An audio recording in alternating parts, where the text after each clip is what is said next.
We are there, so you can go ahead and get started whenever you're ready. All right. Good afternoon, everyone. Thank you so much for joining us for the SKHHP meeting for November 18th. We have a couple of welcomes and some little bit of celebrating to do because I see Dorsal's on the call and excited that you're here joining us today. But let's get the official piece out of the way. And Angela, let's do roll call. Sounds good. Nancy Backus, City of Auburn, is out today. Colleen Branch Schluter, City of Burien. Here. Joseph Simomo, City of Covington. Here. Tracy Buxton, City of Des Moines. Excuse me, here. I'll be back in a second. Brian Davis, Federal Way. I am here. I'm sorry, I won't have a camera today.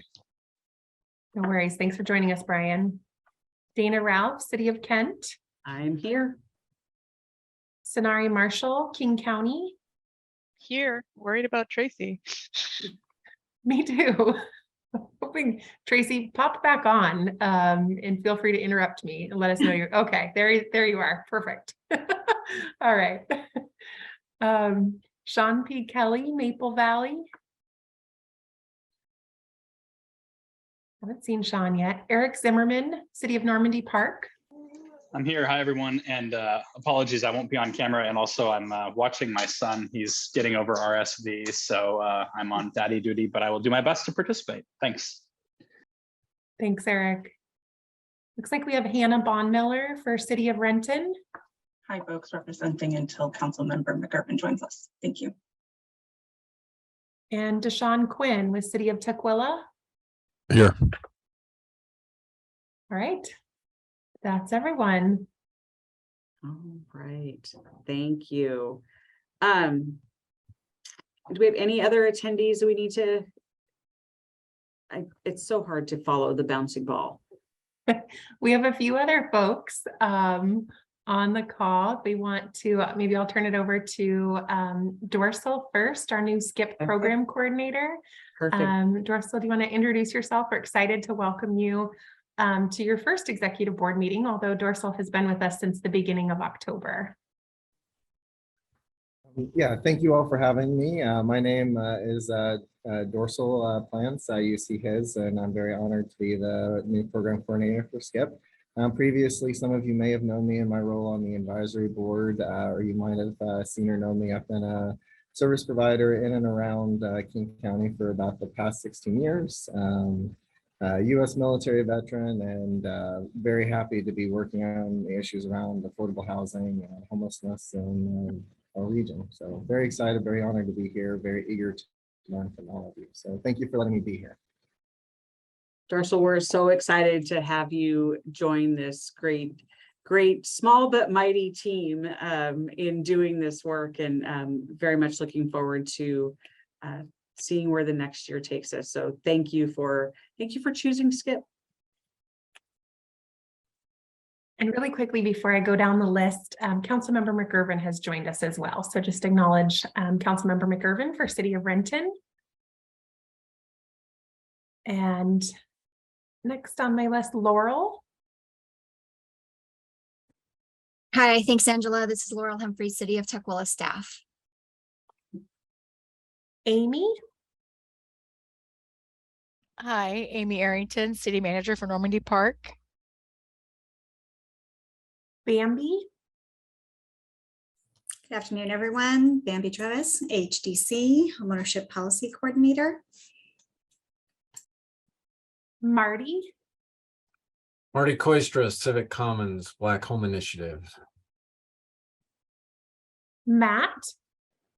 Matt Torpy, Community Development Manager, City of Maple Valley. Michaela. Michaela Daffern with King County's Department of Community and Human Services. Marina. Good afternoon, Marina Hanson, City of Kent Human Services. Nicole. I knew I was next after M. Nicole Nordholm, City of Des Moines, Parks, Rec, and Senior Services. You all, it's no secret, but alphabetical order is like the only way I can get through it. Okay, I think that's everyone. Right. Thank you, Angela. It's, we're even, I don't know what, 2.5 years into this, it still is a little bit of a challenge as somebody speaks, their name changes on the list, and it's hard to make sure that we've got everybody and never want to leave anyone out. So thank you for that.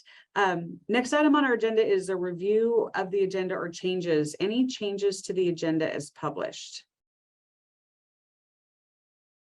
Okay, I am not seeing any of this, so we will proceed.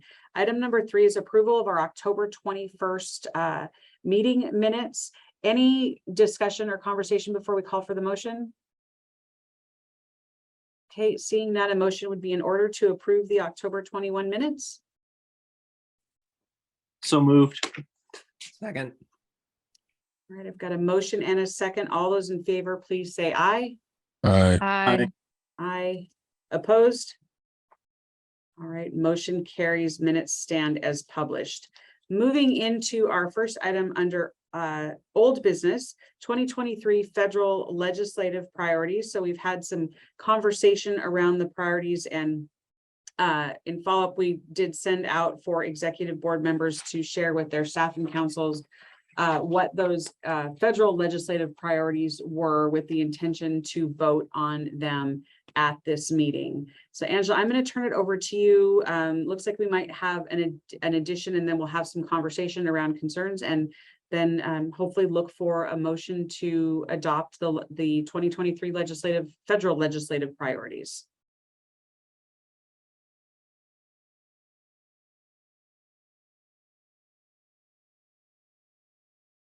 Oh, you're on mute.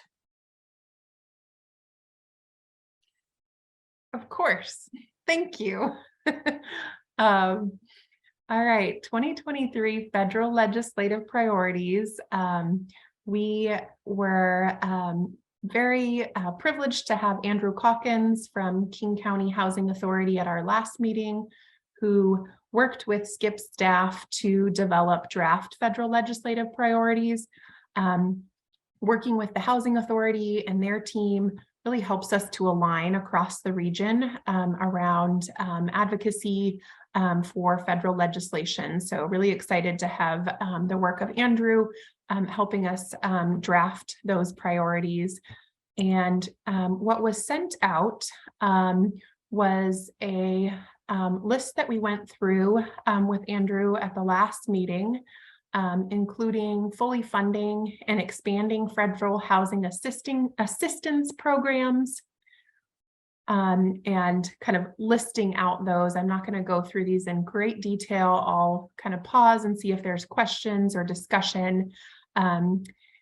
The next one is around expand and improving the low-income housing tax credit program. Andrew did a great job of providing an overview on the federal funding and specifically the low-income housing tax credit and the importance that that tax credit has in creating affordable housing across our region, but really across the U.S. as a whole.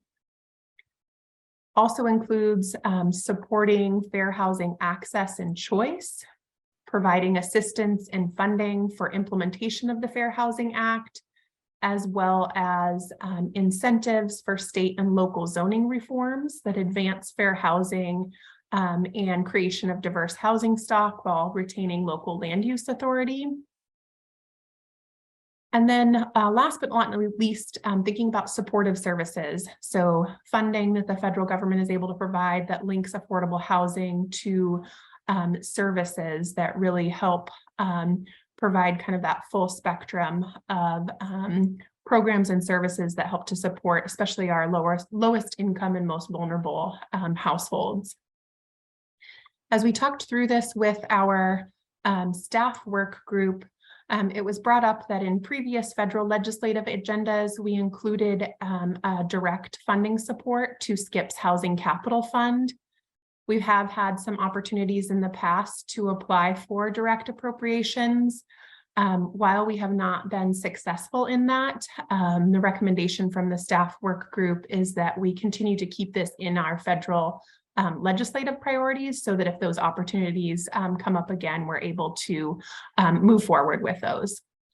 So that is what is before you, with the one addition being the direct funding to SKIP's Housing Capital Fund, and the rest of the agenda was circulated to folks to seek input and review from staff and partners councils, with the intention that we would be able to reach a decision at this meeting. So happy to turn it back over to you, Dana, and answer any questions or feedback that folks might have.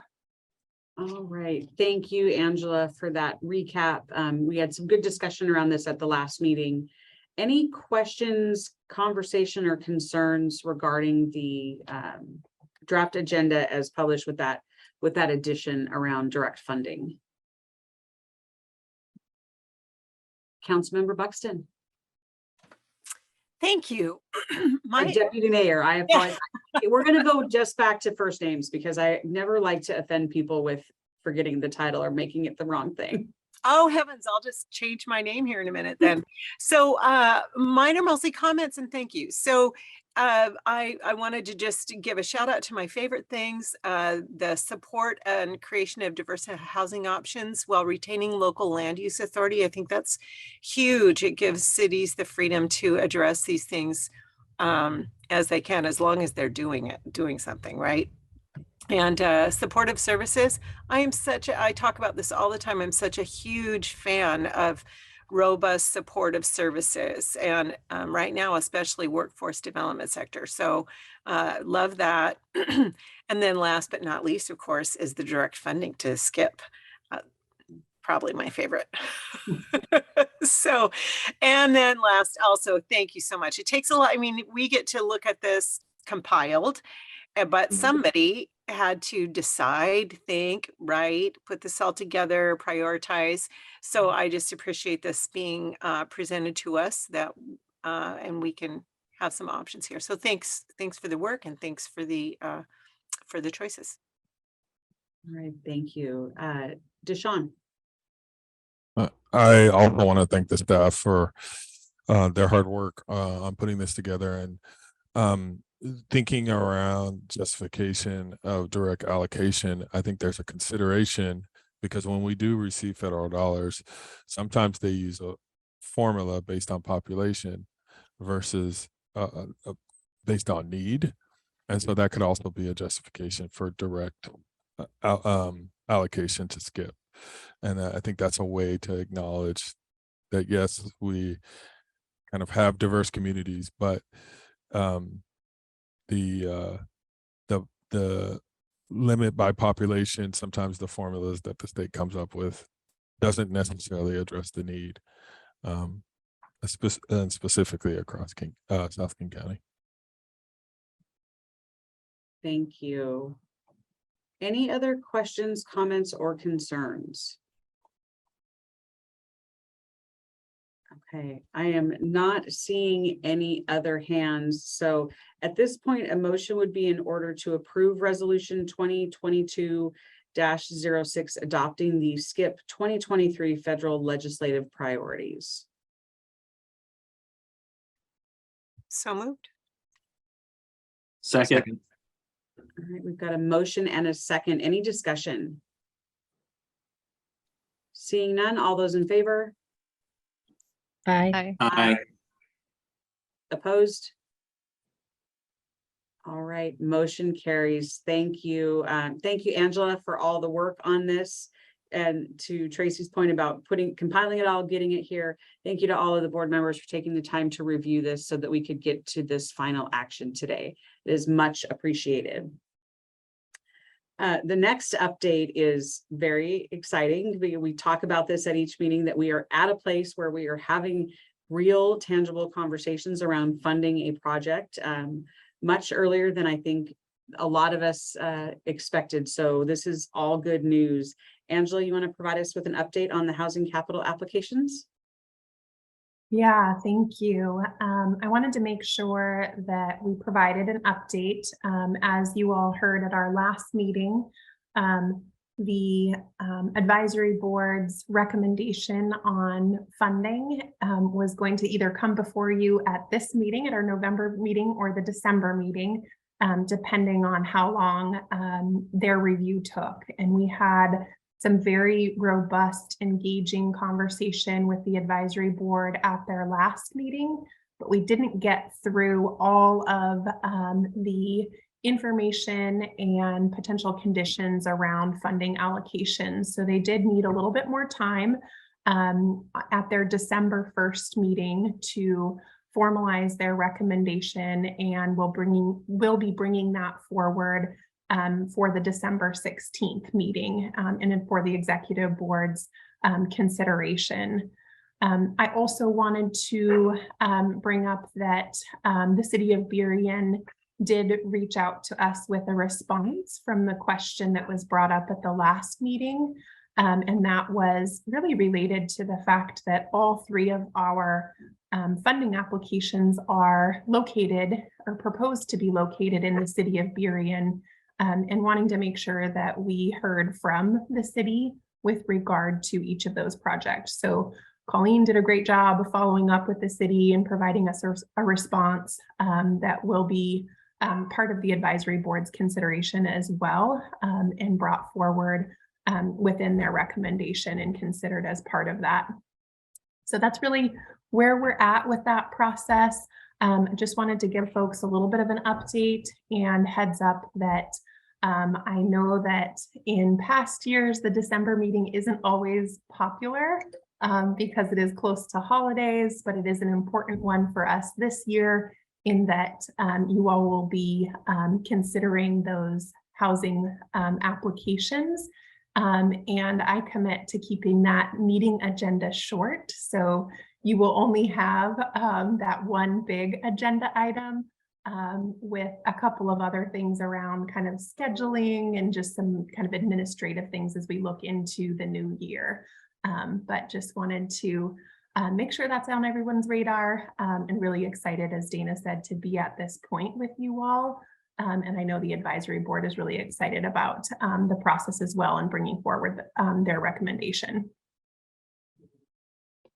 All right, Tracy.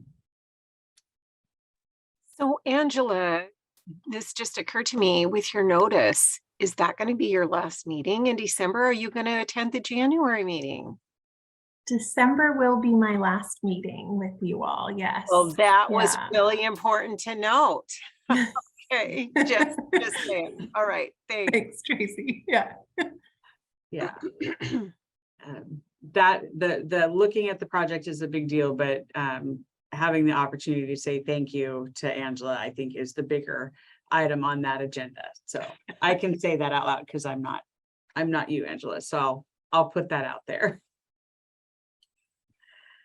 All right, any other questions around the capital fund applications or where we're at? A lot of thought has gone into it. I feel like we're in a place where the process that was developed by this group has played out and is playing out in a way that is, I think, exactly as intended. So excited about that as well.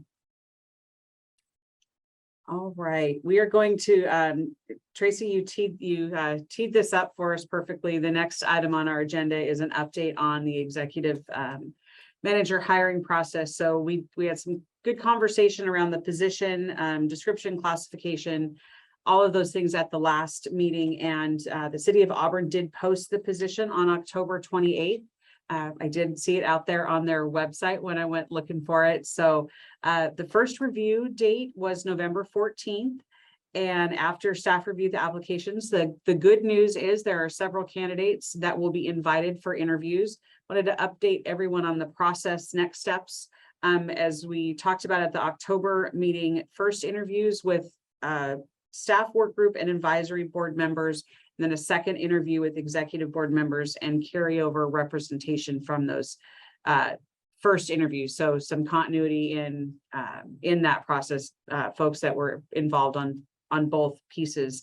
Should there be a consensus from those second interviews, the final recommendation will be brought to the full board, full executive board in an executive session for a final decision So we're working our way through the process. It's exciting in this job market that we were able to get some applicants that are promising, moving on to an interview. I don't know about any of you, but it's something we're sure struggling with across the board in finding qualified applicants even to get to the interview process. So Angela, anything you want to add? I think the only thing I will add is that I am working on getting a placeholder for the second interviews. I know I sent out meeting invites to executive board members that volunteered to be part of that process, but we ran into some scheduling issues with other things getting scheduled on top of that. So just wanted to tell you all in this space that I will be following up because we're going to need to change that meeting time.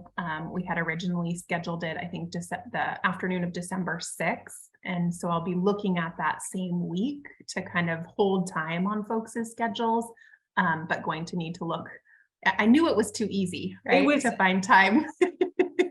We had talked about that date, and I think an hour later, so for full disclosure, both Nancy and I serve on the Regional Policy Committee on RPC, and we're going along having that meeting. And then at some point they said, oh, we're moving the meeting to this date. And so what was an empty afternoon all of a sudden became a full afternoon. And Nancy looked, you did that across the Zoom screen like, oh, that doesn't work. So that's how we ended up with the conflict. So thank you for the patience and the willingness to reschedule that.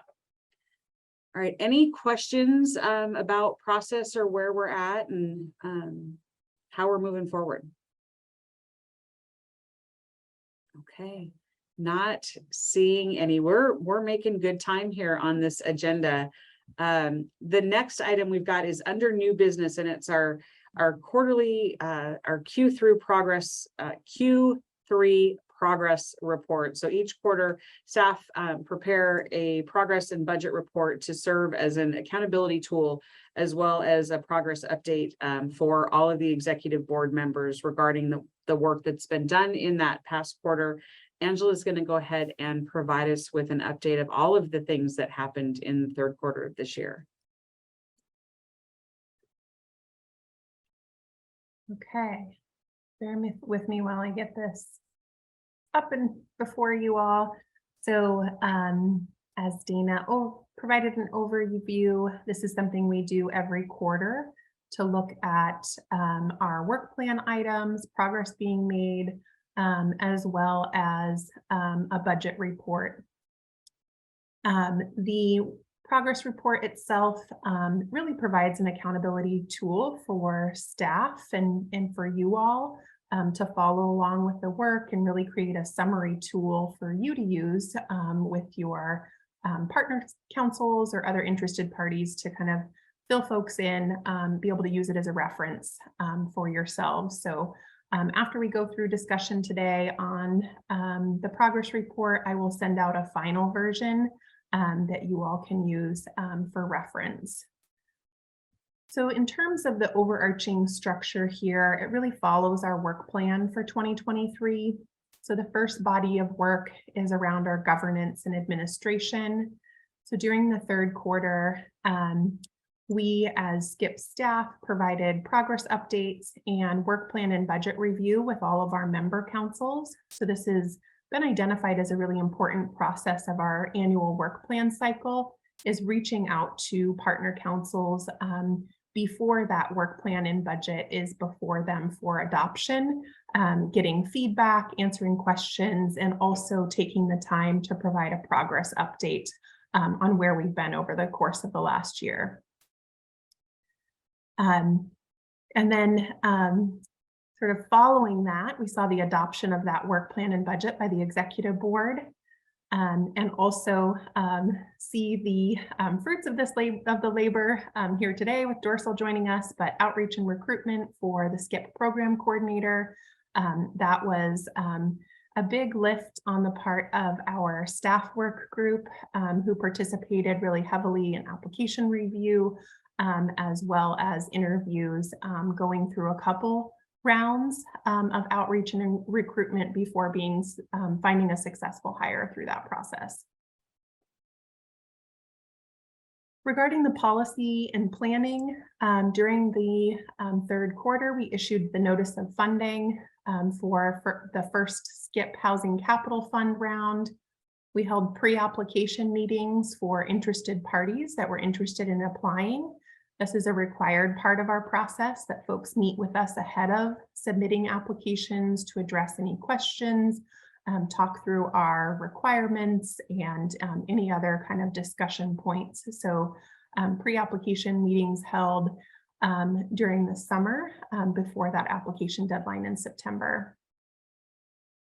This also includes ongoing project management for the South King County Affordable Housing Inventory that you all were briefed on a couple months back, building out an inventory and monitoring program for both the subsidized and unsubsidized affordable housing across the South King County subregion. And then also we convened a work group of the executive board to develop our draft 2023 state legislative priorities. So took a little bit of a different tactic this year to work with an executive board work group that brought forward a draft for consideration by the full executive board. And then the last body of work is really around outreach, education, and advocacy. So this includes, and there's included a full list on the budget and progress report, but includes representation of SKIP at local and regional meetings and forums. So this really goes back to one of the overarching goals and priorities of SKIP is really advocating for the needs of South King County and really providing a voice for South King County and for SKIP specifically across our local and regional groups. It also includes our executive board educational topics. So during the third quarter, we had Affordable Housing Finance 101 with Beacon Development Group, really trying to refresh memories and revisit affordable housing finance and the complexities associated there prior to going through a review of our housing fund applications. We also were very thankful to have ARCH staff join us to talk about their housing trust fund that has been in existence much longer, several decades. They reviewed their housing trust fund and shared some lessons learned with us as we kind of embark on our housing capital fund reviews. And then we also heard from the King County Regional Homelessness Authority, updates on their regional planning and data collection to date. They went through their new homelessness count data collection methods that they implemented this year. And we look forward to bringing them back to continue that partnership with the Regional Homelessness Authority as well. And then the last item is really other kind of broader education opportunities and advocacy opportunities. So this included a presentation at HDC's Policy Summit, really highlighting the SKIP Housing Capital Fund and our application round that was open during that period of time. And then it also included participation in a work group that was working on advocating for affordable homeownership in King County. And you saw kind of some culmination of that work brought forward to you all with the affordable homeownership advocacy letter to King County Council and the King County Executive.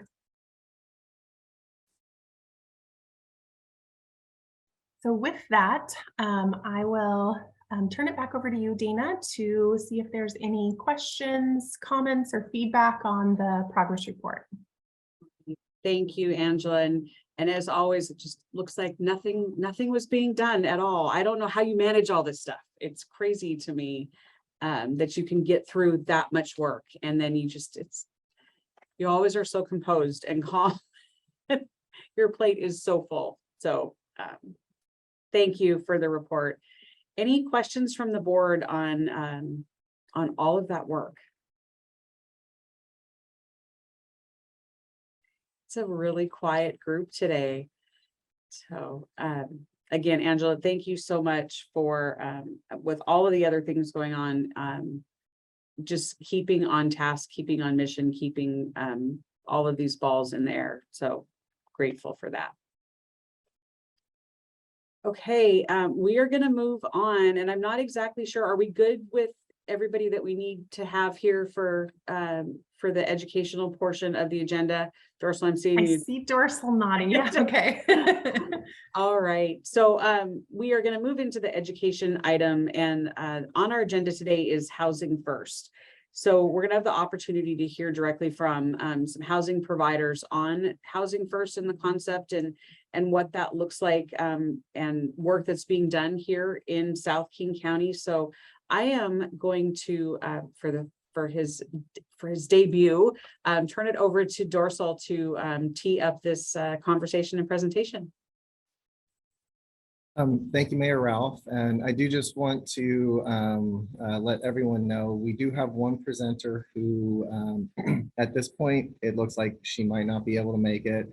Teena, who is the Compass Housing Alliance director who is going to speak to us today, her daughter had surgery this morning, and unfortunately, there's been some complications, and so she's still stuck at the hospital. So if she's able to join us, she's hoping to, but that'll give us some more time for some question and answers, hopefully.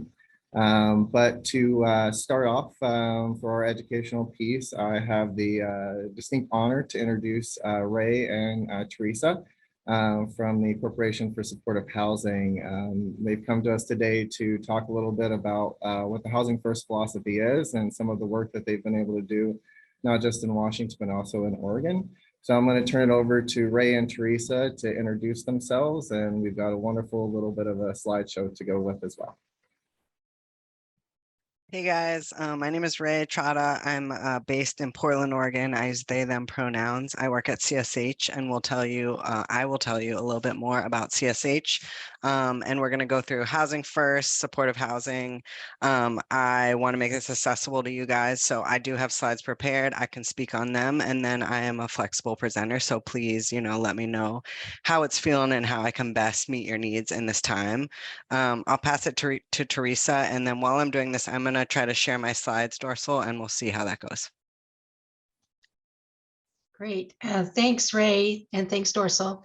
We're really happy to be with you, and thank you for the invitation. I'm based here in Seattle with CSH, and you're going to learn more about CSH, but Ray and I are both senior program managers, which means we work on a variety of work. We're both on the Northwest team for CSH.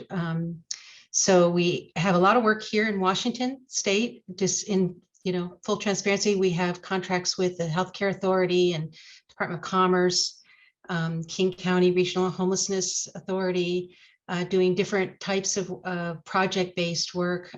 Also with the commission, the Housing Finance Commission. So anyways, we'll be happy to tell you more about our work, but in the meantime, I'm going to pass it back to Ray, and we're going to go through housing first. Thanks.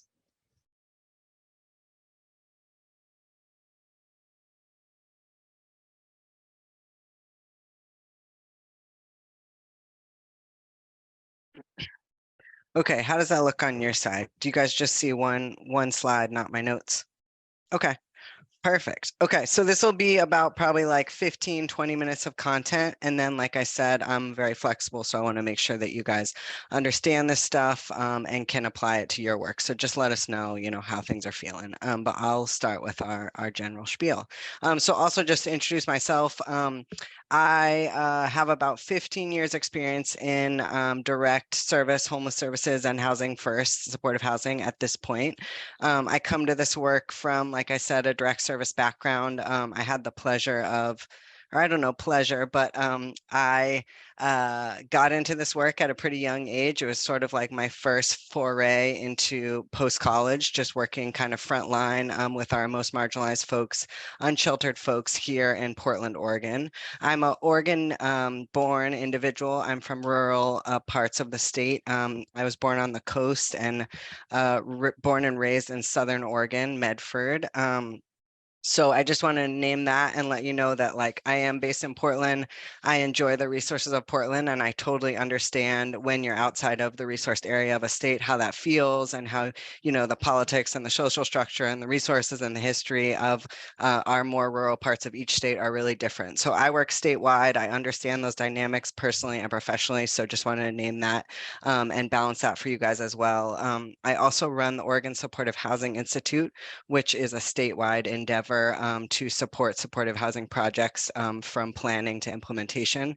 So that's super exciting. We have an amazing partner with our finance agency, Oregon Housing and Community Services, and they invest in all aspects that fund supportive housing. So capital, operations, including rental assistance and services dollars. So it's a pretty great partnership. And I believe Washington is similarly structuring funding at this point. So I'm happy to talk about that if it's relevant. All righty. So CSH, if you haven't heard of Corporation for Supportive Housing, we're a national nonprofit. We work in all parts of the country around supportive housing. We have these 4 arms. A lot of my personal work is in the training and education realm, working with providers, property managers, developers, and service providers to understand and implement quality supportive housing. We have a lending arm. This is the piece that I know near to nothing about. So if you're interested in that, we can connect you, but I'm not even going to try to speak to it. We work on policy because at CSH, we understand supportive housing is only as good as, you know, supportive environments around it. So that's why we're in the policy realm. And then consulting and technical assistance. We work with different systems and stakeholders to align kind of priorities around supportive housing usually. One of the big things we do in terms of aligning is maximizing public resources. So we understand, right, that we're all siloed, right? If I work in criminal justice and you work in health and another person works in child welfare, you know, we are one of these blue and green dots and we're usually very separate. So CSH usually works together to recognize that all of our goals are quite similar. Our touch points with individuals who are highly vulnerable are quite similar, and what are the outcomes we can achieve when we maximize and put our resources together. So that's a little bit about CSH at the very high level. And if you want to learn more, Theresa can fill you in later, and or csh.org. There's tons of information about CSH across the nation. I'm just going to name that CSH comes from a racial equity lens, and we'll be looking at why that is and how that relates to supportive housing. But I just want to name, oh, I don't know, these are on a timer, which is not the best. But let me see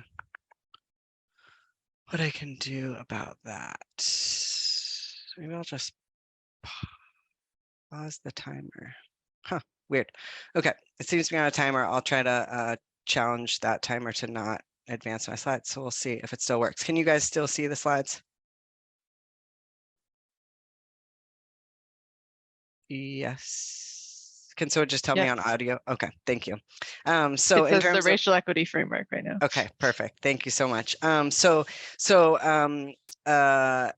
can read on the screen here, but we realize at CSH, right, that racial inequity is a strong and constant undercurrent in all of the challenges that we see when we're looking at housing.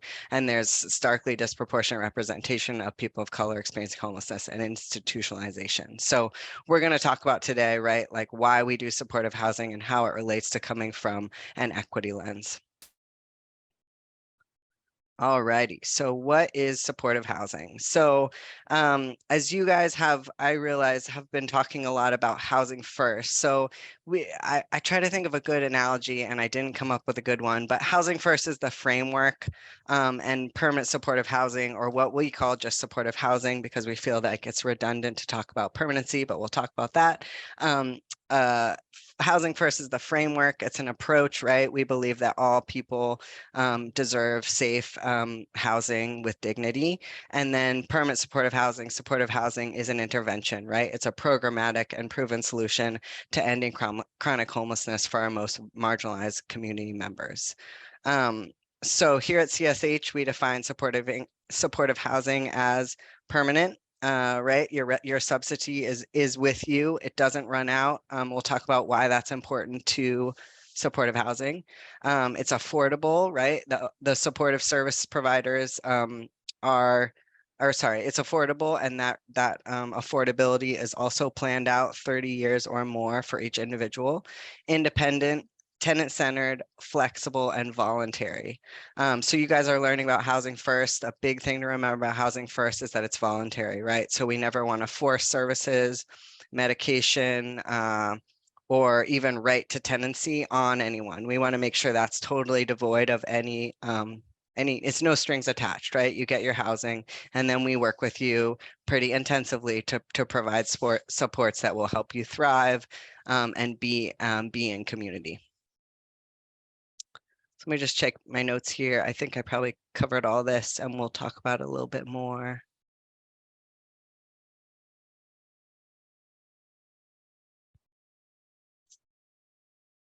Yeah, I think I got all of it. I'll just go on to the next slide. All right, so who is supportive housing designed for?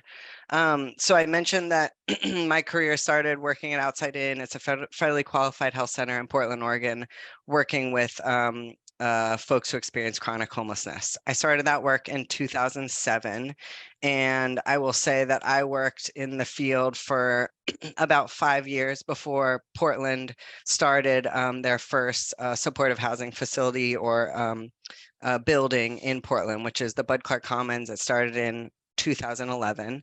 And when I was working with folks that I worked with at Outside In, who are the folks that other individuals, other providers kind of wouldn't serve. So we worked with the most marginalized of the community. We work with people who experience chronic homelessness, people who experience chronic substance use, chronic mental health issues, sometimes both of them at the same time, sometimes one or the other, disability, stigmatization, and discrimination. So lots of barriers. And I'll say from 2007 to 2011, when I saw some of my individuals starting to be able to access housing, I will say housing, unfortunately, was not necessarily a goal.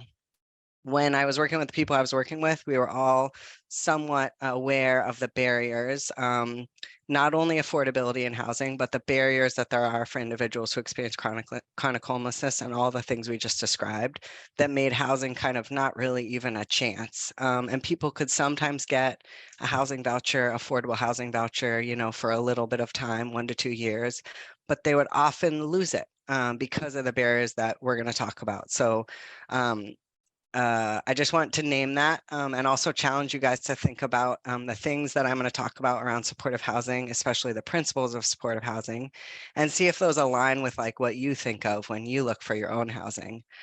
Because I want to challenge us to not do an us them with this type of work, but we're really kind of all in this together. We all deserve choice. We all like choice. We all work better when things are transparent.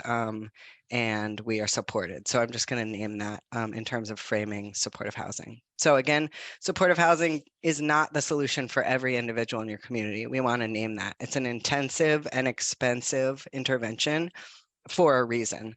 We have evidence to back that up, but it's for our most marginalized individuals. Sometimes we call that most vulnerable. Sometimes we'll assess folks, right, on a vulnerability scale, and we'll say, okay, it doesn't look like you would achieve in housing without services, and that's who supportive housing is designed for.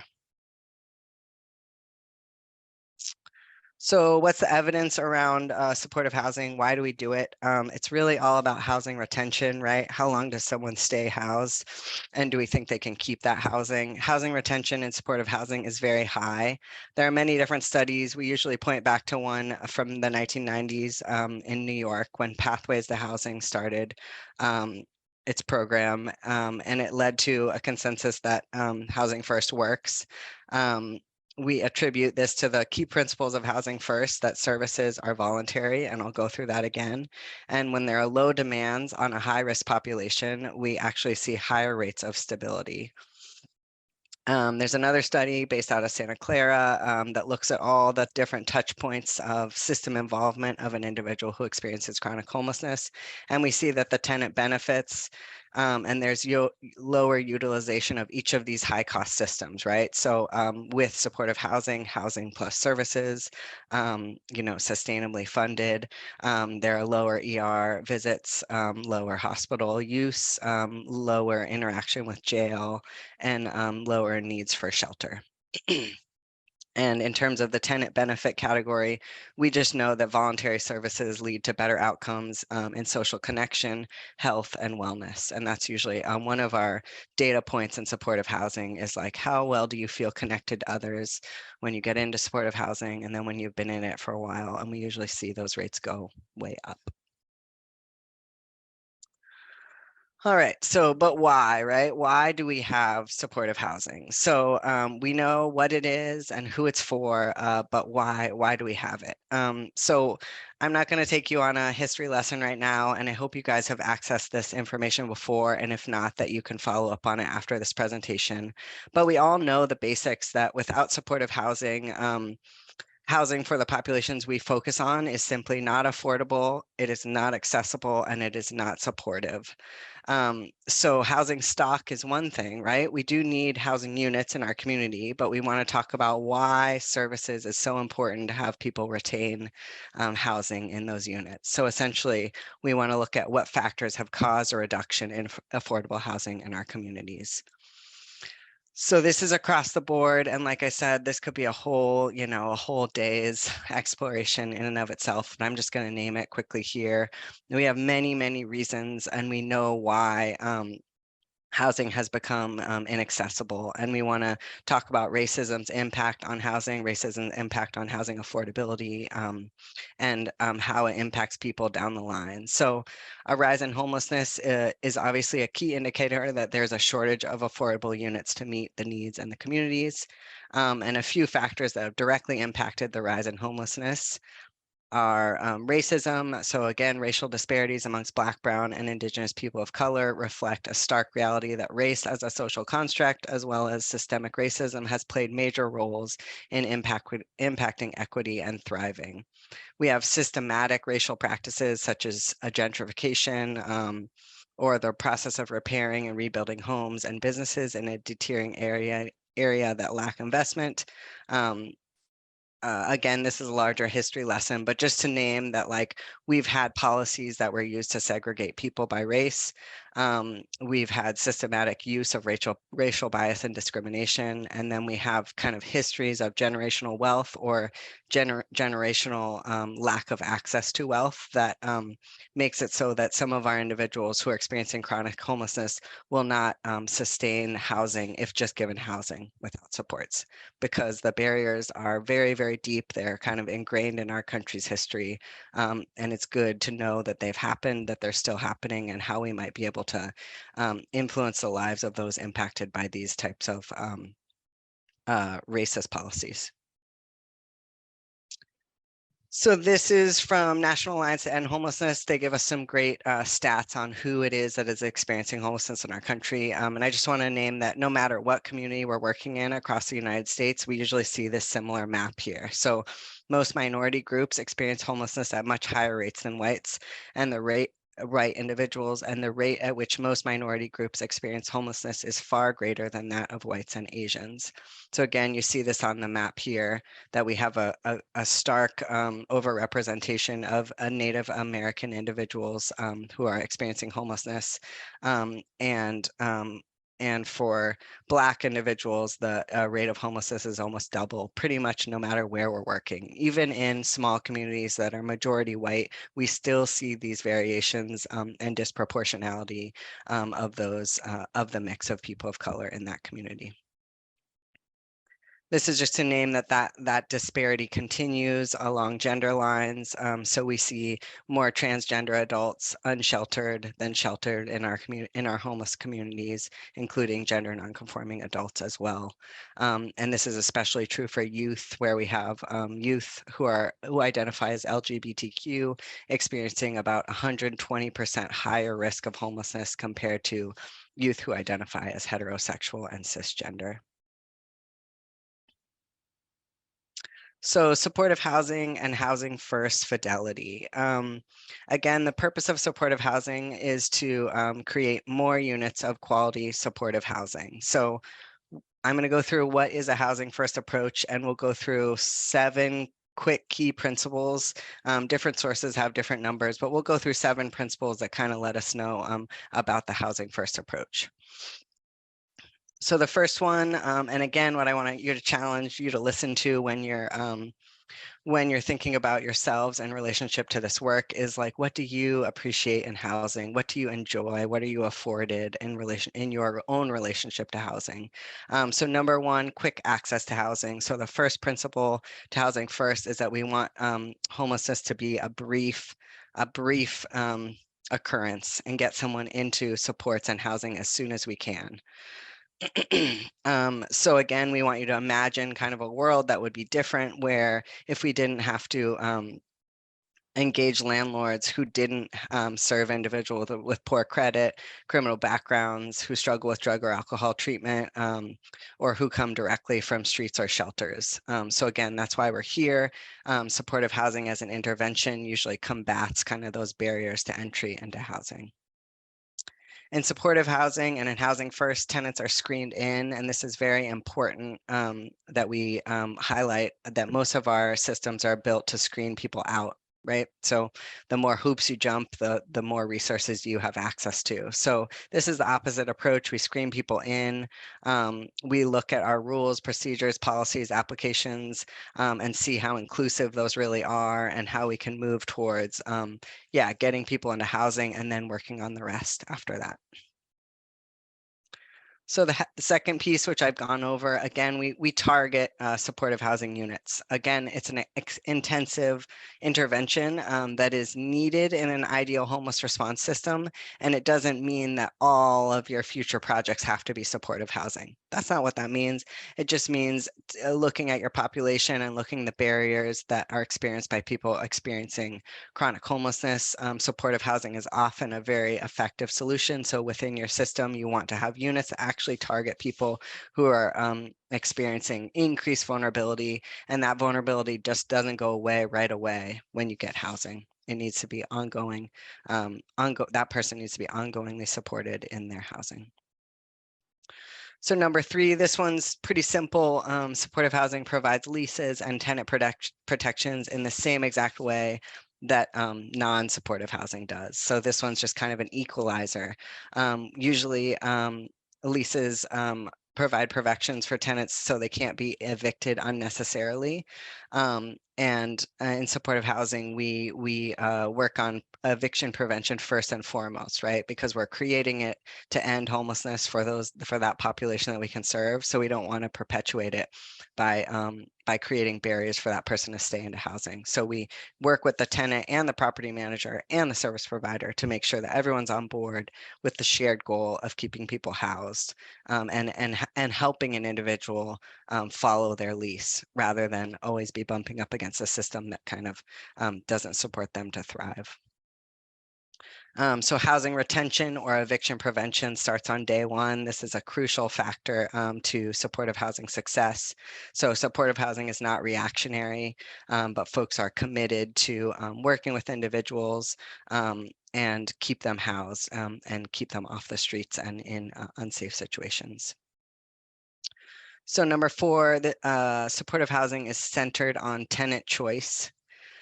And tenant choice essentially just means that we're sitting down with individuals as consumers to make sure kind of we understand what's important to them when choosing a housing unit, and then working with them to obtain a unit that matches that as much as possible. So again, this is an ideal scenario, and as you increase access to affordable units and increase access to supported units in your community, that will beget more tenant choice.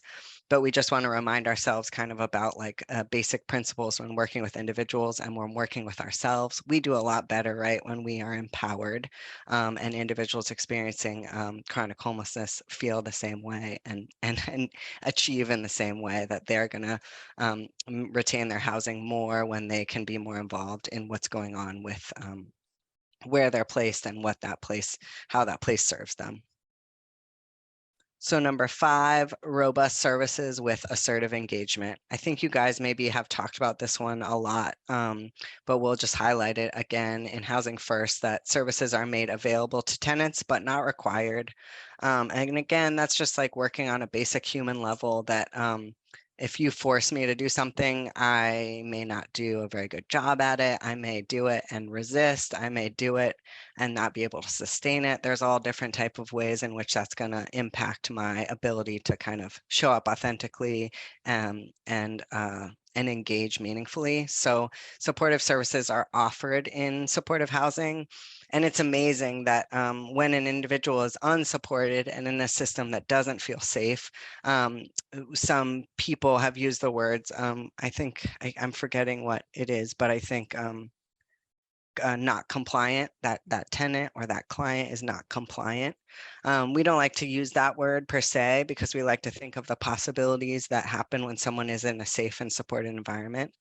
And even pre-supportive housing days in my work in direct social service services, we'd have individuals who are quite far along in, say, a heroin addiction or mental health, or both.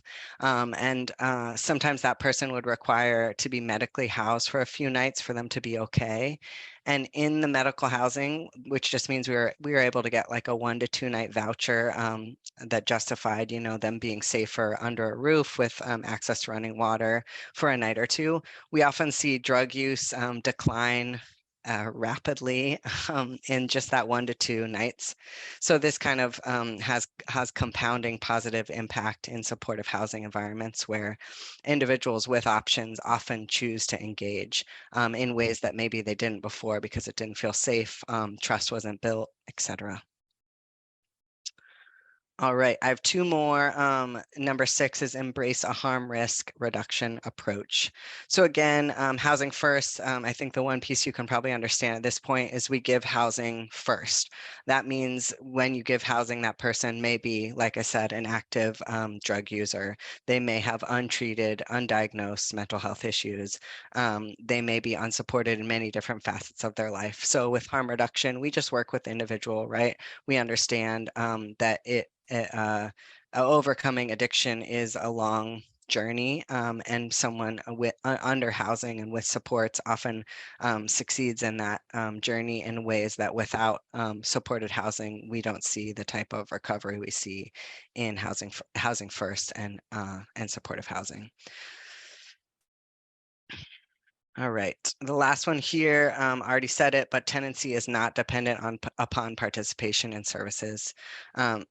So again, we do that to say that services are mandatory for staff.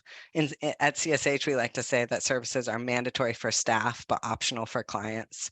And a lot of people are thrown off at this by this at first, that you know, they think that bringing the services to people, and if those people that you're offering services don't accept the services, you know, what does that say about you as a provider? What does that say about you in services?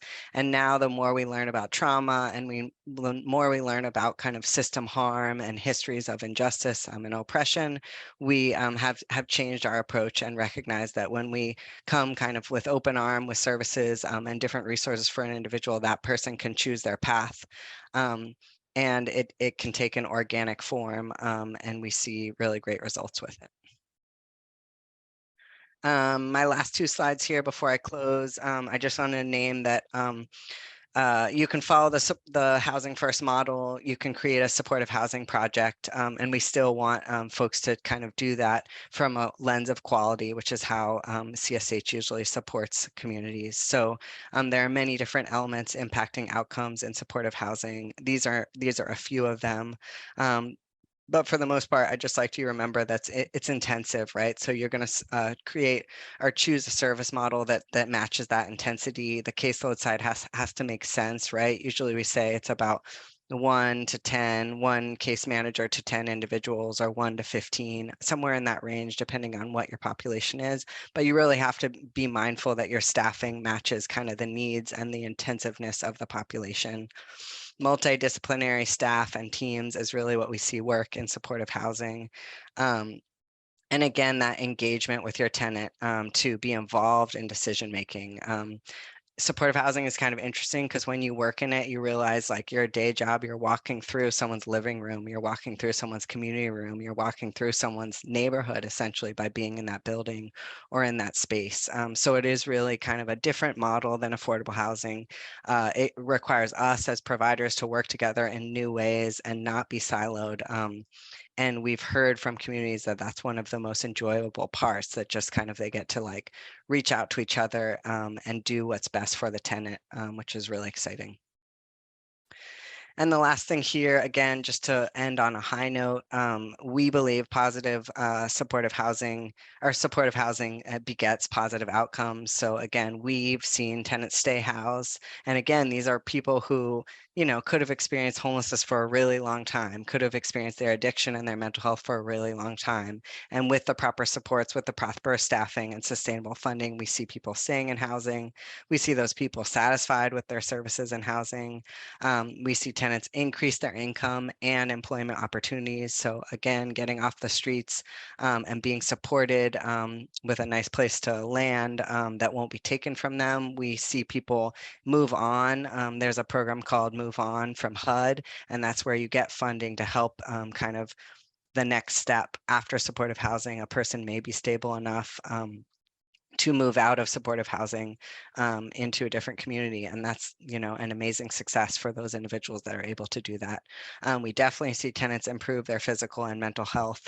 And like I said, we see costs go down for their use of costly systems or overuse of ER, et cetera. That we see those drastically go down. And then we see people have social and community connections that they couldn't even imagine or name before supportive housing. So that is my presentation. I didn't see you guys during this, so I will stop sharing and check out the chat.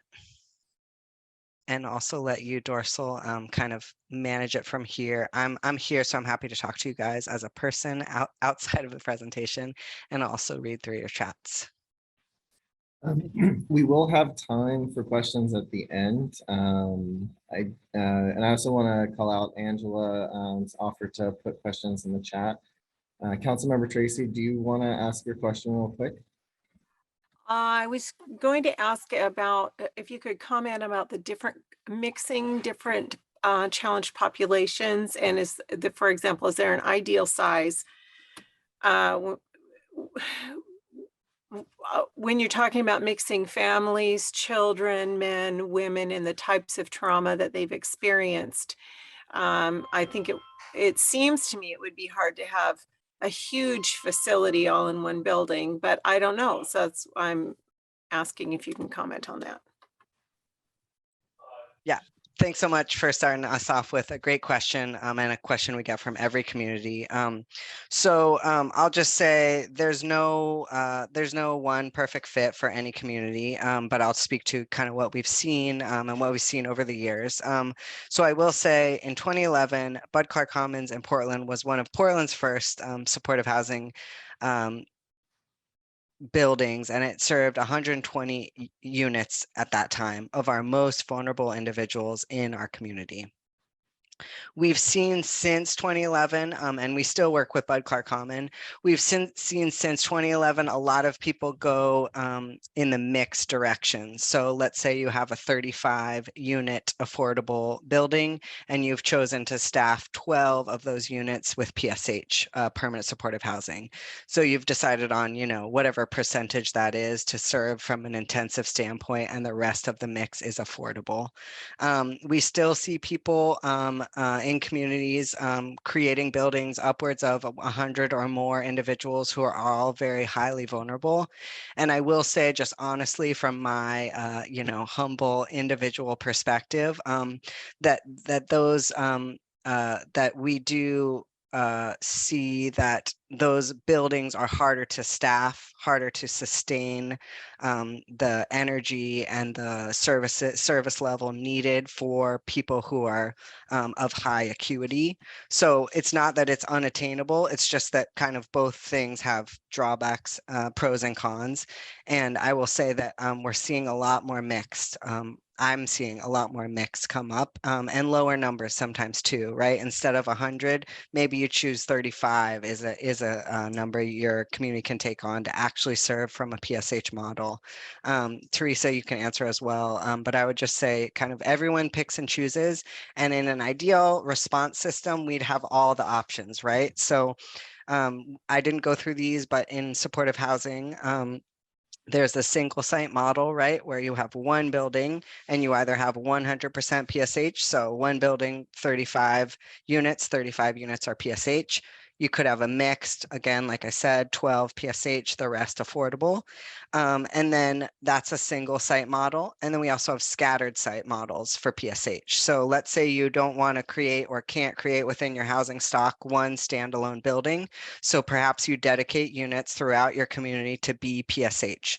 Those are PSH units, and then the services and the supports become kind of a mobile response. So in the single site model, we have that one shop model, right, where we can get everybody in on the challenge essentially, and we can house people in the same spot. In a scattered site model, which we're seeing happen all over.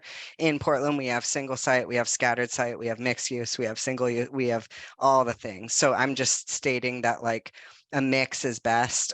There's no one place to start. And then you're absolutely right that we usually like to focus on particular populations. So in our supportive housing institutes, for example, we'll have a youth dedicated project, right? They're going to dedicate all their resources around youth and young adults experiencing homelessness. So those youth wouldn't necessarily be mixed with older adults in the system. Same with families. Family is a known model in supportive housing, and you want it to be focused on families. Single adults usually focus on single adults. So it's whatever works, and kind of there's lots of options and lots of projects at this point to kind of draw from. Thank you, Ray. And I just want to call out that I've given our presenters today a daunting task of taking a lifetime's worth of knowledge and condensing it down to 10, 15-minute chunks. So I do want to give that call out.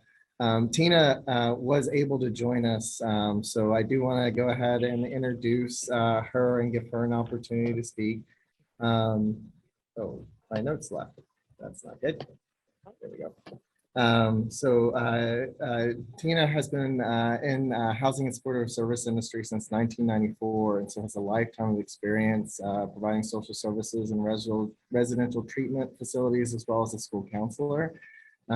She is working diligently to open the Auburn site for what will be emergency shelter initially, but will transition into permanent supportive housing. And so very excited to have her talk about what the Compass Housing Alliance Housing First philosophy is. Thanks, Dorsal. Sorry, everybody. I'm in my daughter's recovery room. She just had knee surgery, so but we're still in recovery. So was able to join in. So thanks for that. Sorry I missed some of the other presentation, but I will say that for the 5.5 years I've been at Compass, the model that I developed there is really based on a lot of the research and work that the CSH has put out nationwide.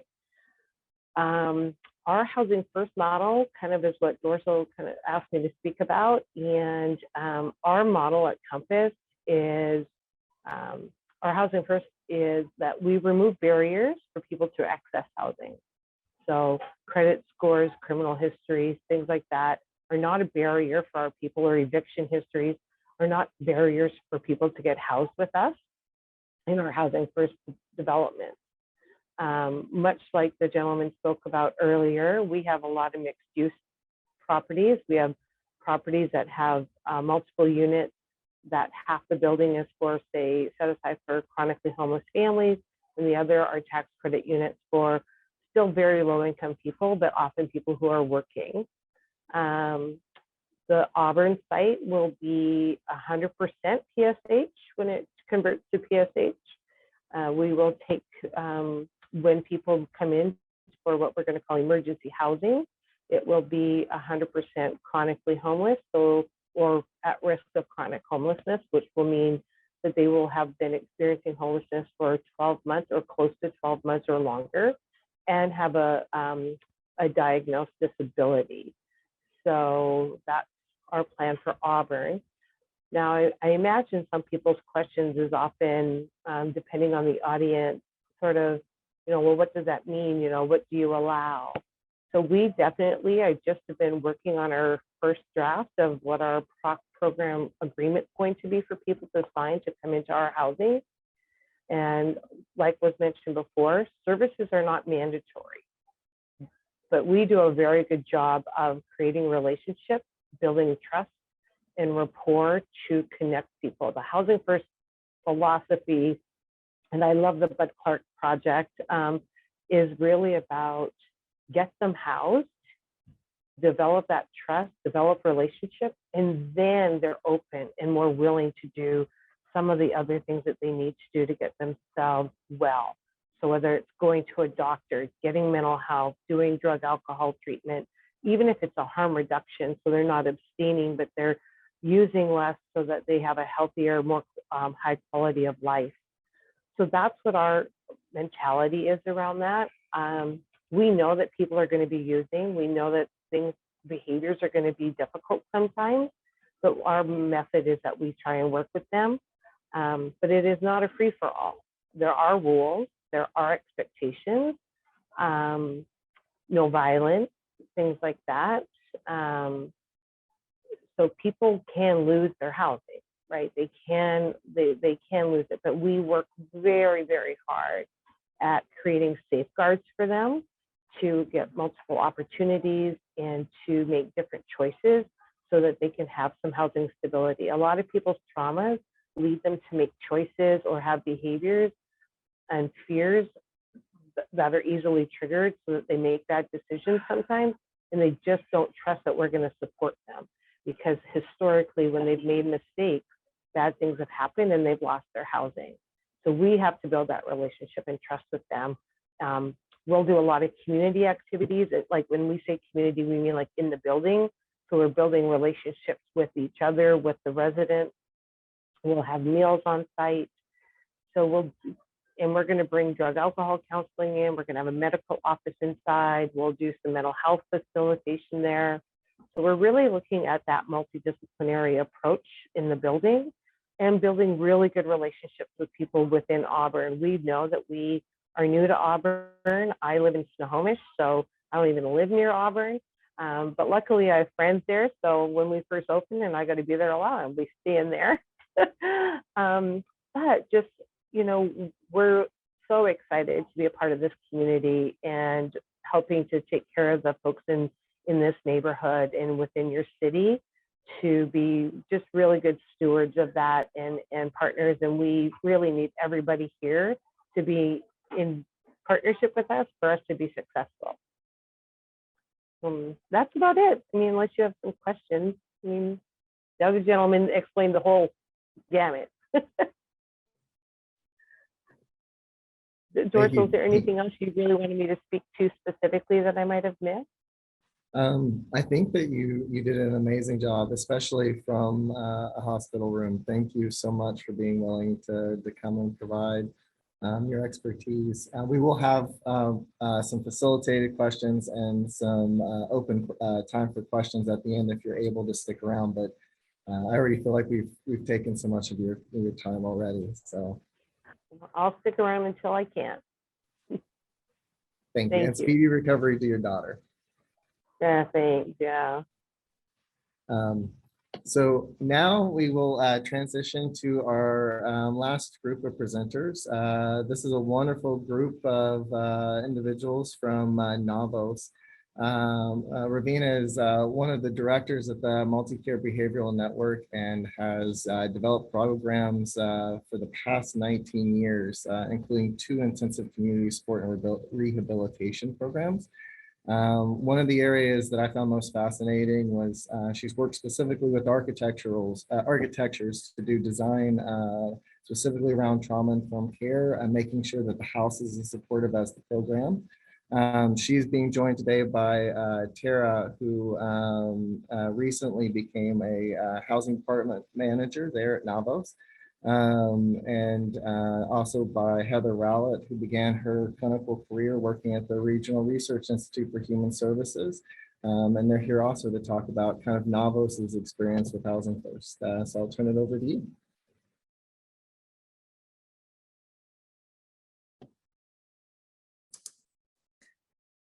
Dorsal, did you want me to go first or? Yes, please. Yeah. Okay. Well, first of all, I just wanted to, this is a great opportunity for Navos to create new relationships. We're really excited. Listening from Teena, kindred spirit, completely from the same, cut from the same cloth, from the same clan, meeting Dorsal and Angela and Ray. The presentation that you just did, it's like everything that we've done the last 20 years encapsulated and articulated better than anybody could have put together. So I'm really excited to take that back, because what I find is I oversee multiple teams that are currently doing supportive housing, and they're plunked into these positions, but they've never actually seen a presentation as well put together as Ray's. So I would love to take that back to our senior leaders and to our teams.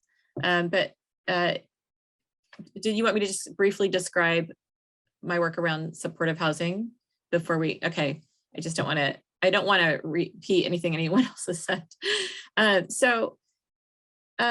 20 years ago, I was hired at Navos to create these supportive housing programs, and it was just an amazing eye-opening experience. I got to develop from the ground up 2 intensive community support and rehabilitation programs and 1 program for assertive community treatment. And really the model that we follow, that we strive to follow, is exactly as Ray had said. It's very in my programs. We work closely with King County and closely with the University of Washington School of Medicine. So there are metrics that we have a lot of cumulative data over the last 20 years to prove that this actually does in fact work. Clients succeed in the program, they get better. Most of our clients graduate. The time period is usually about 3 years. They have a housing voucher that they take with them, so they don't ever lose housing. They have job training, volunteer training. We have a harm reduction model that was already spoken about earlier. And one of my big focuses has been trauma-informed care housing, because when I first started, I noted that most of the buildings that were open for these populations were dilapidated in poverty-stricken neighborhoods on the edge of Aurora, for example, where there's high prostitution and drugs. And I thought, boy, I sure wouldn't feel safe living there. Why would I expect that someone coming out of Western State Hospital or the jail would feel safe, especially given their trauma history?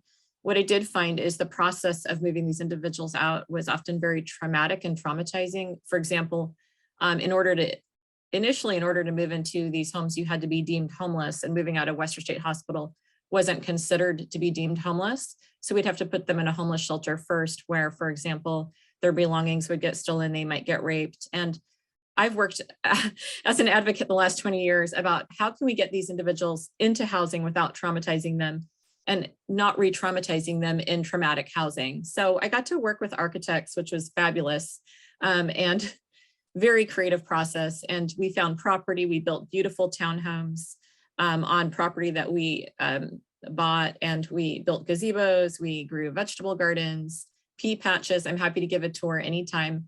these programs are up and running. We've had Governor Jay Inslee come out for a couple live press tours, and he was shocked. He said if one of his family members had a need for housing like this would be his first choice. So that was really great to get that visibility, and that's on his Facebook page.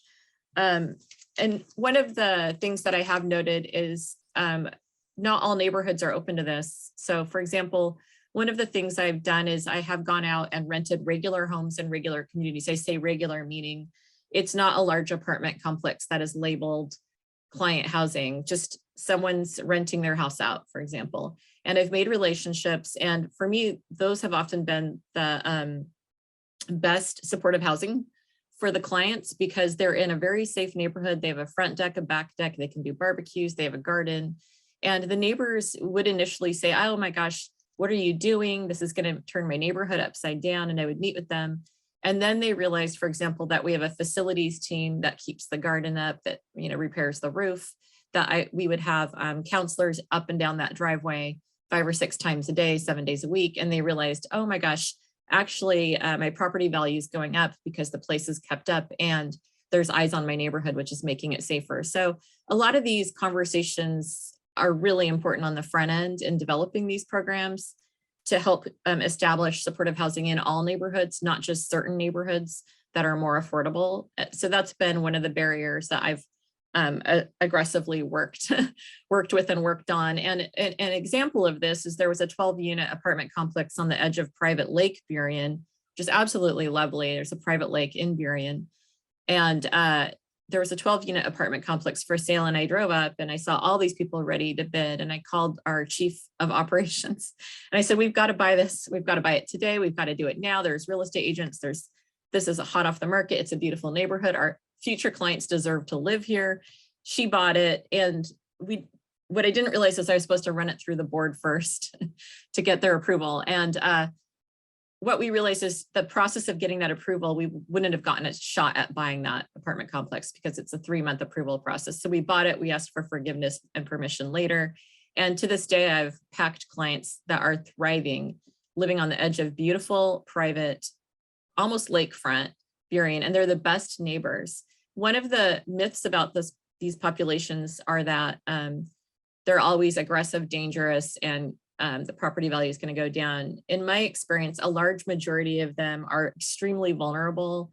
They're easy to take advantage of. That's why I wanted to get those 12 units on the edge of Private Lake Burien, because a lot of times these individuals don't leave their homes.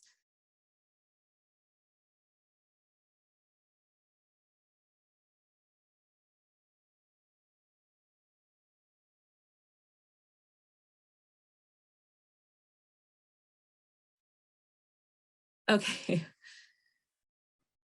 I'll just continue. These individuals are very vulnerable. They're easy to take advantage of. That's been my experience. I've had to work with the sheriff department to help them keep themselves safe, because a lot of times squatters will try to take advantage of them, drug dealers, pimps that want to prostitute these individuals. And so I try to do a lot of education with the communities that it's really important to not just have this myth that these are all drug dealers, for example, or aggressive and dangerous, that a large portion of these individuals have been extremely traumatized, taken advantage of, and that they do better in safer neighborhoods, in the type of neighborhoods that we all want to live in. So I just wanted to share that as one of the barriers and one of the areas that I've had to work on in educating the public. Thank you.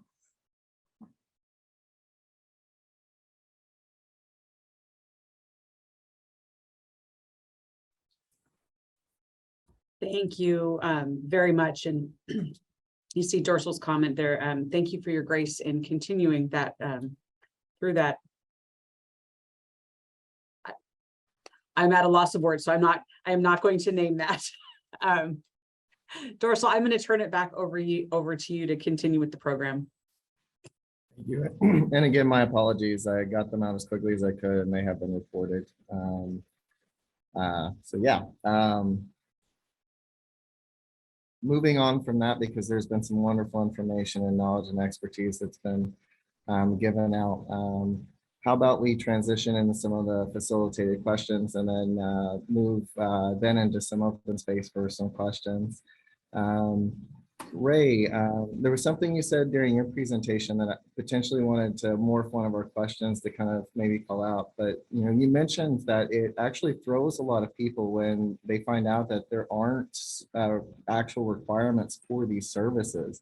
Could you maybe talk about what it was either in your own work or in some of the community work that actually made that transition, that changed, where people started to see that this could work?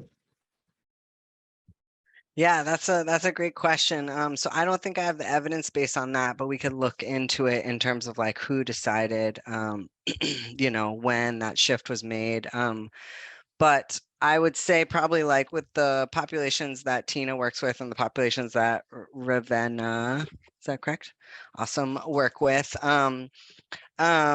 Yeah, like without housing, with voluntary supports, we just don't see a lot of success, I would say, which is sad and kind of like a weird environment to work in when you're working in that environment, right? Like, so I would say, like in my personal experience working with individuals, like usually connection, like that person feeling connected to us as service providers, feeling seen, one of the biggest compliments I ever received in direct service work, which was the compliment I always received and felt weird about receiving, was like, hey, thanks for looking at me in the eyes, thanks for looking at me, thanks for seeing me. And that always like killed me, right? Because I was like, I would like to help you more.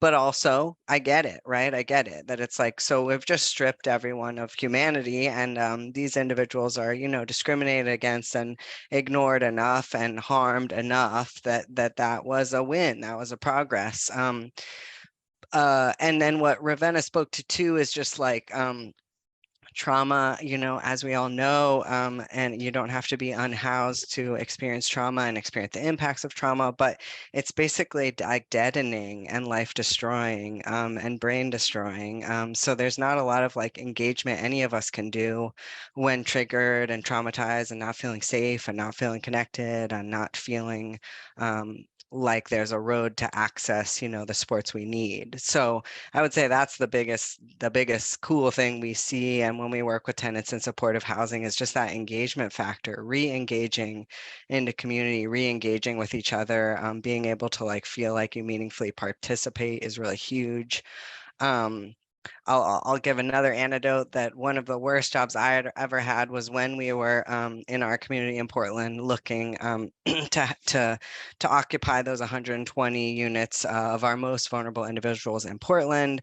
I was tasked, and I tell this person every time I see them, that was the worst job they ever gave me, with finishing up their assessments, the vulnerability assessment tool in Portland, because they didn't think that they had accessed the most vulnerable individuals. And so we did this assessment tool, which folks in your communities probably use. It's a hard job. It's hard to ask those questions. Those tools are challenging to truly encompass the need. But one of the questions on it was like, what do you like to do for fun? Every single person I talked to was like, can we skip that one, or can we go back? So just like thinking of it like that, right? It's just like, if you don't feel like a person, you're not living as a person, you aren't a person. And when you're in that state, probably me telling you like, hey, you got to get off meth, or like, hey, why don't you like lay off the next heroin injection or whatever thing, or like, hey, stop talking to yourself, right? Like, that's not going to work. I can't force anyone, just like you can't force me, right, to take care of myself and look at, the whole picture. So I would say like, I don't have the evidence base and I should, but I would just say it. That's my answer, is just like whole person stuff is really impactful. And yeah, we don't have any tenants here today, but like it would be really helpful, right, for all of you who, work with people with lived expertise, to reach out to them and understand from them and design with them, right, communities that will work, because that's where we see the biggest successes. I apologize for skipping some introductions. Thank you for your wonderful answer, Ray. Tara, would you like to introduce yourself and also maybe speak a little bit to what you think some of the strengths of the Housing First model would be?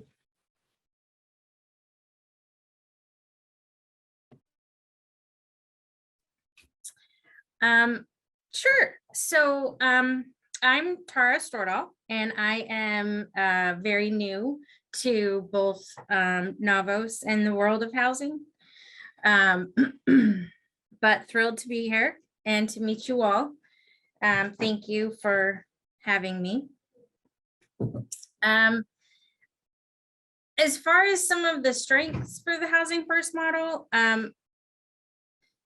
how I can see how it's living, I suppose you could say, here with Navos, which would be my experience right now. I think that there is the buy-in for the Housing First model. I think that really rings true here at Navos and within all of our properties.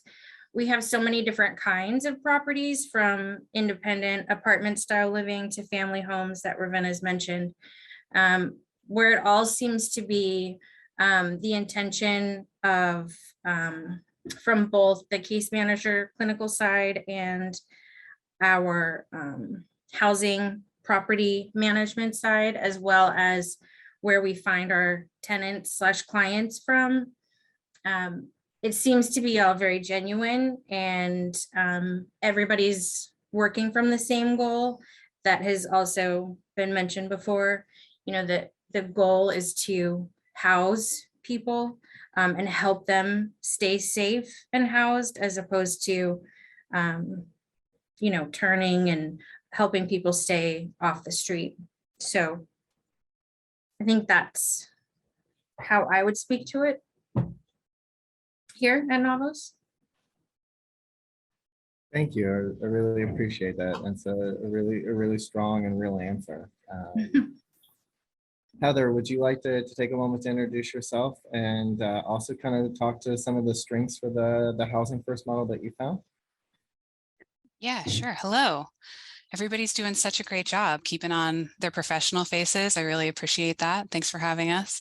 I am new-ish to Navos. I spent 15 years in Portland. A lot of the work that I've done professionally was there. I ran a program for incarcerated mothers and their children. I've done a lot of policy and advocacy work around children of incarcerated parents. I aged out of foster care myself. So I think that when we talk about housing, there's a lot of ideas that intersect, right? And when we think about housing first, I think what we're really talking about is removing paternalism from providing housing to the community, right?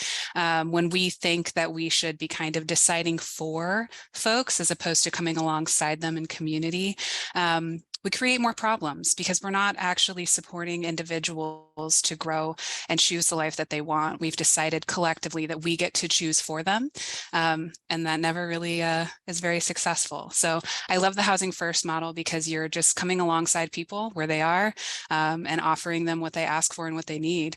And that's kind of the definition of community. So I really like the model in theory. Again, really proud of everyone's faces today. So good, so strong. Thank you so much.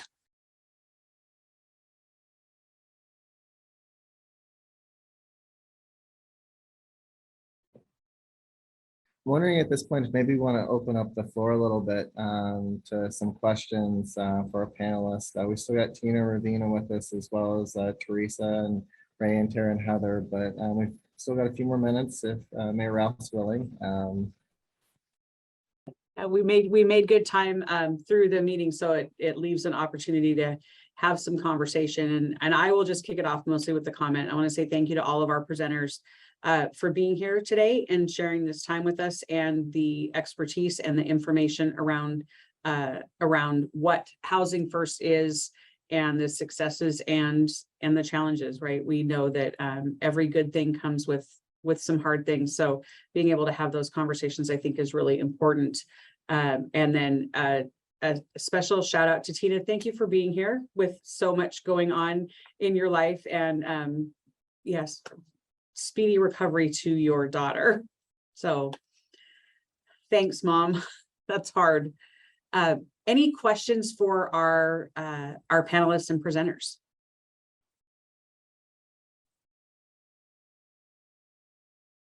Pretty quiet group today. I'll say to the panelists, you know, that's one of the challenges of a Friday afternoon meeting. But but know that you have a pretty engaged group here of folks. And my guess is there's lots of good note taking and conversation that will result from this. So, Tanoury. Yeah, I appreciate it. Now I've lost track. There's so many new people I just met. Maybe it was Ravenna who was just sharing stories of kind of winning over neighbors, and I wonder if there are other similar stories that you all have about that, like what kind of messaging or results or other things helped, because I do think, this is certainly housing first and permanent supportive housing are strategies that the county wholeheartedly supports, but we often go into communities where we need to articulate their value over and over again. And I'm just curious what all has resonated the most with folks who were skeptical. Teena's got her hand up. Yeah. Hi, so I'm just about getting ready to take my daughter home. But I just wanted to address that really quickly, is that I think that one of the things I like to do is to say to people when they're like, especially NIMBY people, or like not in my backyard, those kinds of things, is people deserve to be housed somewhere. And when they're talking about even their dollars or things like that, is what we definitely know is the cost of housing people is less expensive than the ER or jail, first of all. So it's a better investment of philanthropy dollars and tax dollars as well. And it's a better quality of life, right? In dealing with neighbors, one of the number one things that we can do is make sure that people know who to call. So in all of our buildings, and even when we had scattered site buildings, people had a number to call 24 hours a day to report any issues or to speak to something, or sometimes they'd even, very seldom, but would call and thank us for stuff. But building that relationship with neighbors, just like we do in our own neighborhoods, is really, really important. And I understand people's fears, right? I mean, I understand people's fears. When we don't know the unknown, it can be scary. But when they see, if you're running your program right and you're making sure that people aren't walking through the neighborhood and leaving needles around and things like that, and we have a good neighbor policy that we make everybody sign and really hold them accountable to that, it's really important. And so I feel like the organization has some ownership in developing those healthy relationships and being reliable to our neighbors as well as what we expect from our clientele.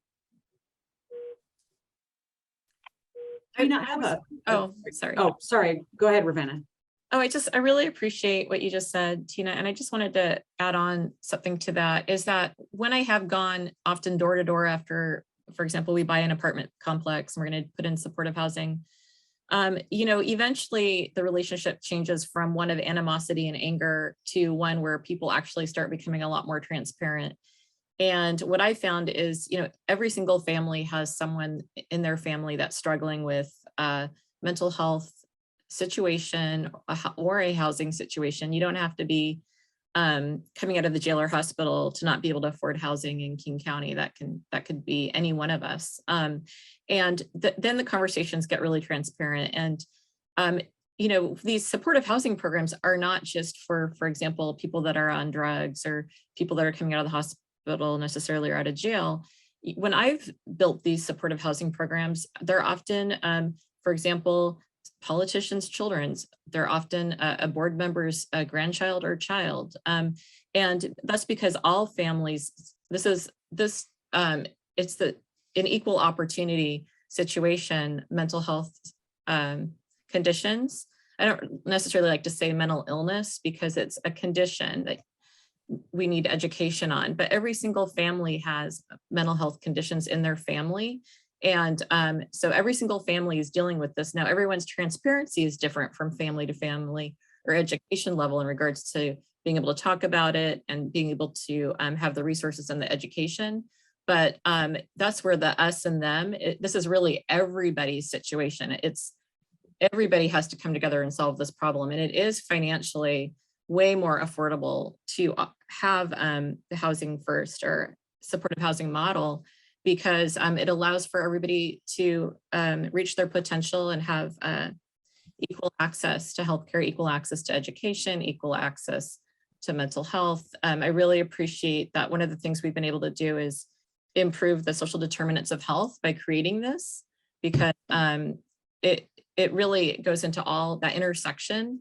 Like when we help people with the Housing First model, they also get access to King County Public Health within 2 weeks. So they're also getting their primary care needs met, mammograms, dental care that they haven't had for decades. And as those physical health symptoms improve, the mental health conditions improve. It all goes hand in hand. Thank you. Thank you for that. I have a follow-up question, and this is going to sound more negative than I mean it to be. So Teena had spoken about like the good neighbor agreement, and I saw a lot of you shaking your heads. So my question is, if you've got somebody that is in active addiction or mental health crisis, and the goal is to not remove them from housing, so that is not sort of the traditional action consequence, how can you hold somebody accountable to a particular good neighbor behaviors? I don't know if that makes sense.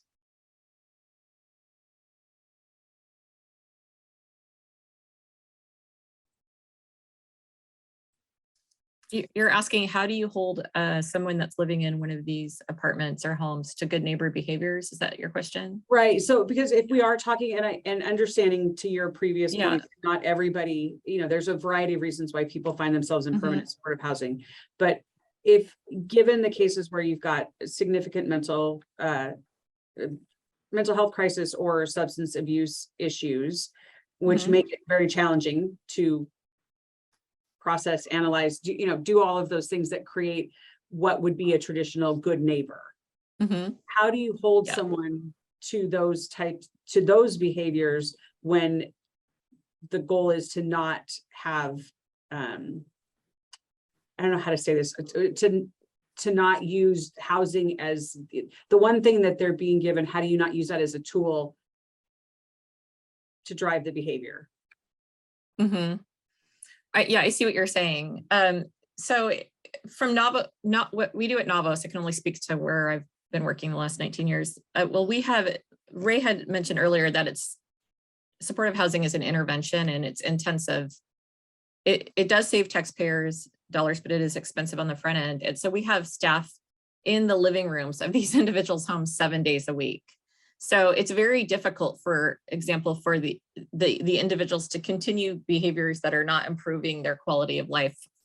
They might try it for a while, but there will be natural consequences that there would be for any one of us. It might be being temporarily hospitalized. It may be that they get arrested by the police for dealing drugs. It may be that they're in jail for a week before they come back to their housing. So there are natural consequences for their behavior. But the other thing is the intensity of the services. It's assertive community treatment. So the program is literally, it's a huge team full of peer support specialists, people with lived experience, vocational counselors, substance use disorder specialists that do drug and alcohol counseling. You take group classes as well as individual therapy, therapists, nurses, psychiatry. A lot of times people have determined that they need to take particular medications. So this is happening in real time 7 days a week in the individual's home. And from my opinion, that's what makes it so successful, so that you don't have a lot of the one-offs that you're describing. I think that I think I'd also like to answer your question, Dina. From the housing perspective, we interact with the tenants in all of these properties probably every other day. We are in communication with these people, regular questions, monitoring, making sure that the property is actually clean and safe and maintained by both facilities or whatever it might be. So we're physically engaged in like the structure that they're living in, right? Which kind of helps them I think it really helps is in partnership with everything that Ravenna is talking about on the clinical side of things. We're helping to make sure that the furniture that they're sitting on is actually maintained or clean or reasonably new. So we're helping to give them reliable and safe and clean structure for them to kind of establish what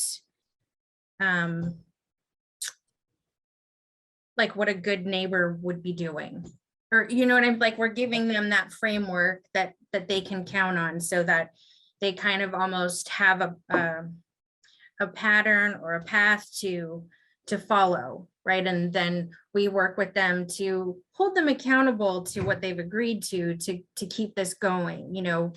If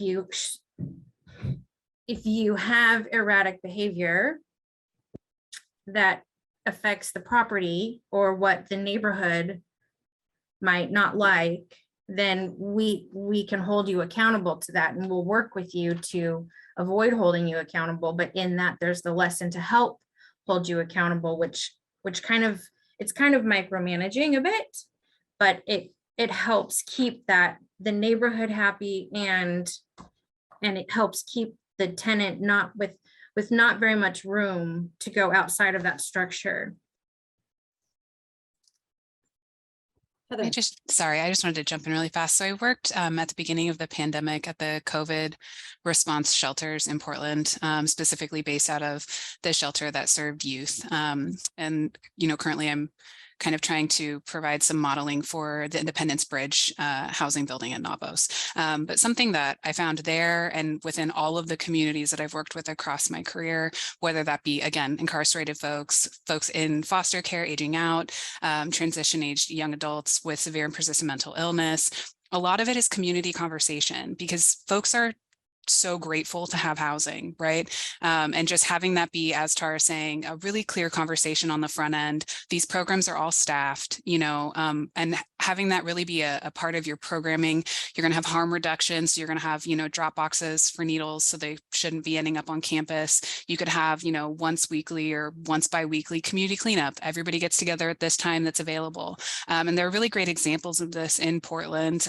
There are a few shelters. There was an organization, like a little village called Right to Dream 2, and it was all community organized housing, and what they intentionally did was kept their block clean so nobody would shut them down.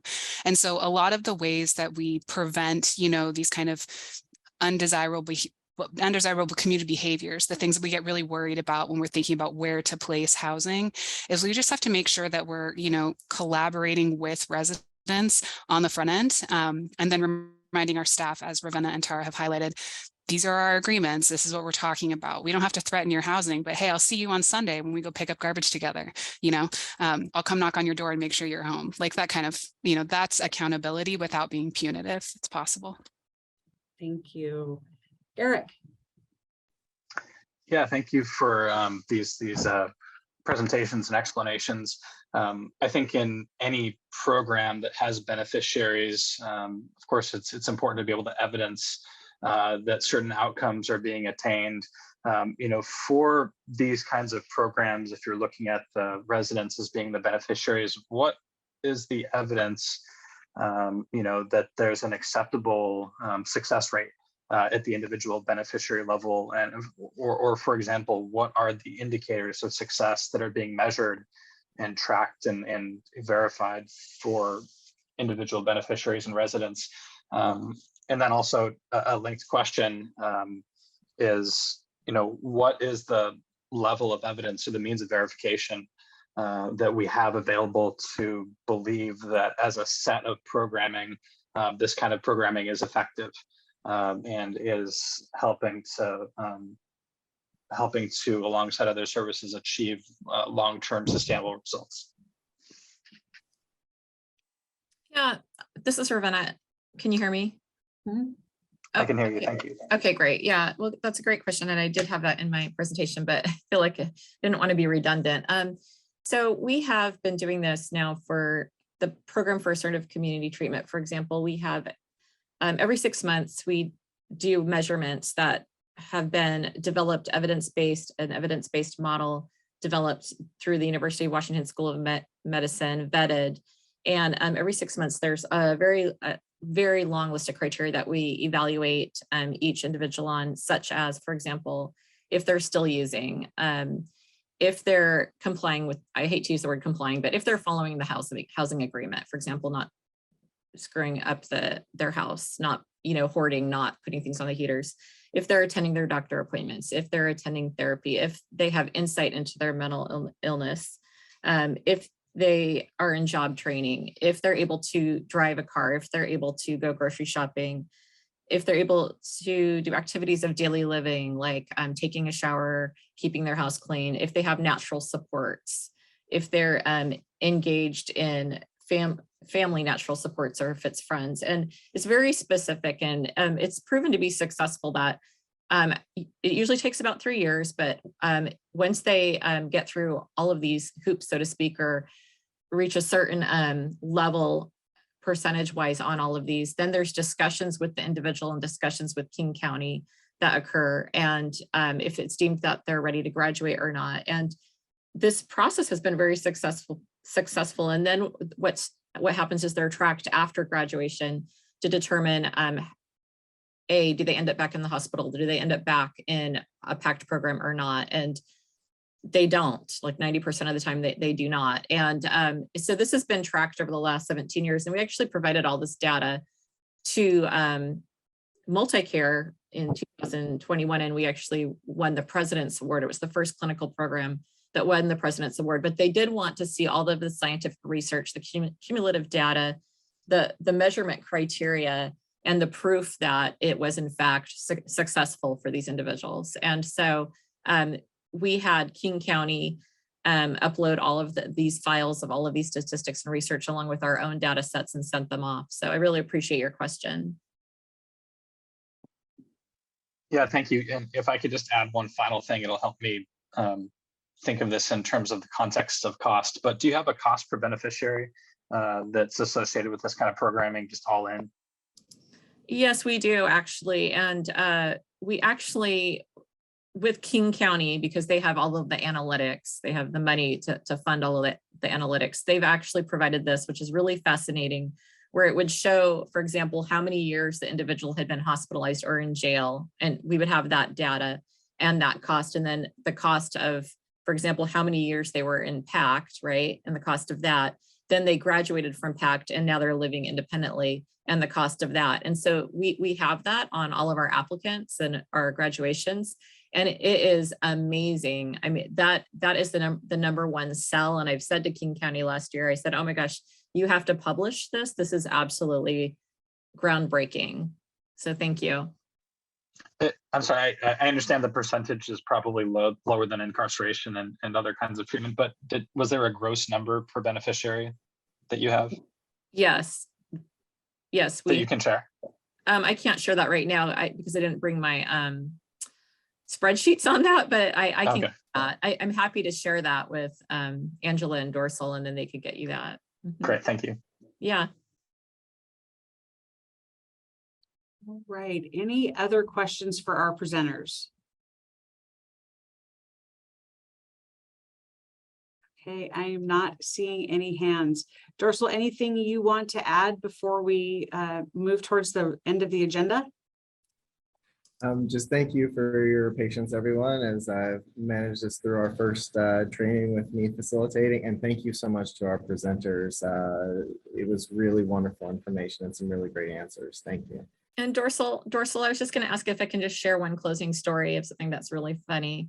The power went out, and a lot of people have probably been dealing with power outages, right? And so in any case, my power went out, and nobody called.